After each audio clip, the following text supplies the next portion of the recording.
Hey everyone, Sean from Confidence Ed here. Hope you're doing well. Today I want to talk about making learning more engaging.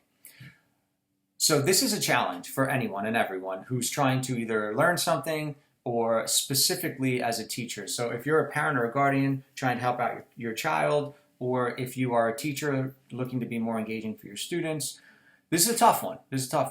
So there are numerous different ways that you can make things more engaging. But really, one of the most important things, just to simplify it, keep it simple, is to try to keep learning from being passive. So passive learning is somebody sits, like a child sits in class, and they listen to somebody talk at them, and they're expected to stay on task, internalize everything, memorize it, and be able to use it. Okay, like that. Right? We all know that that's not effective. How many times were we in high school chemistry class, we had to memorize the, molecular structure or something, and it was gone 20 minutes later, right? But some of us use it, I get it, but some of us do not, and most of us just forgot it. So we were able to memorize it for a short time, but really, we're not going to be able to use it in real life if we don't memorize it.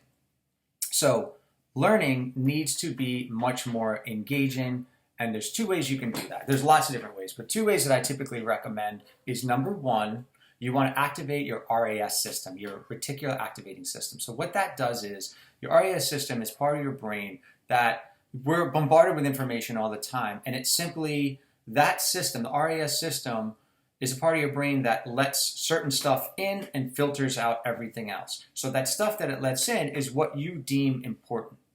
So part of making learning engaging, the first part can be and you can teach this to your children, you can work with your students on this, is to ask a question.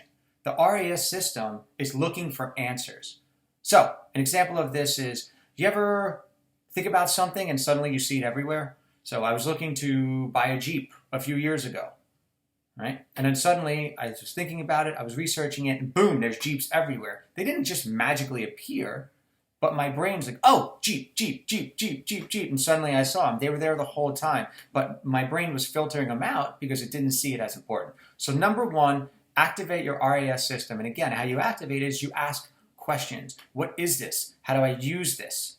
Can I use this? Why must I use this? Okay, these are the kind of things. And I know it seems simple, and it's like, oh, well, that'll allow you to pay more attention.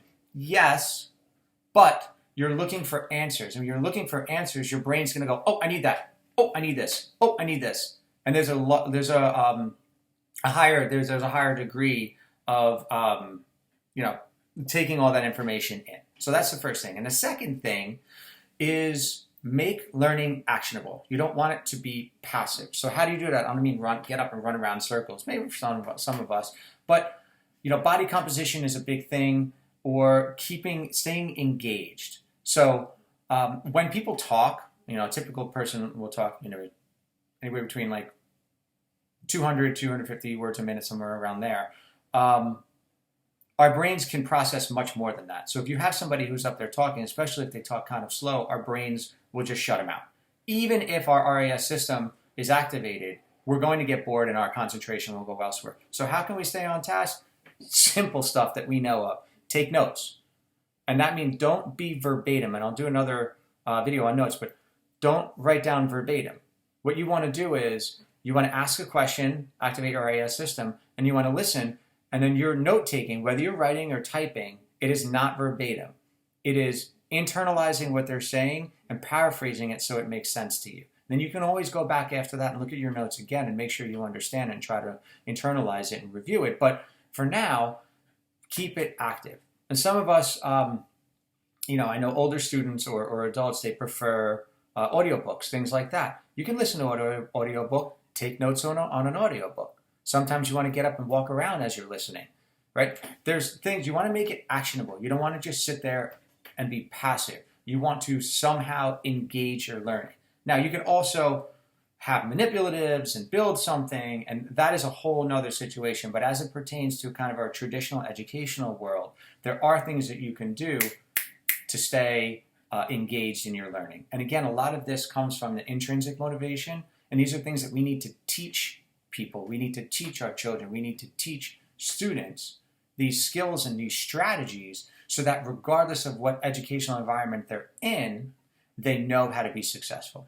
So hopefully this was helpful. If you want to learn more, go to confidenceed.com or subscribe to my channel, and we'll talk again soon. Thanks.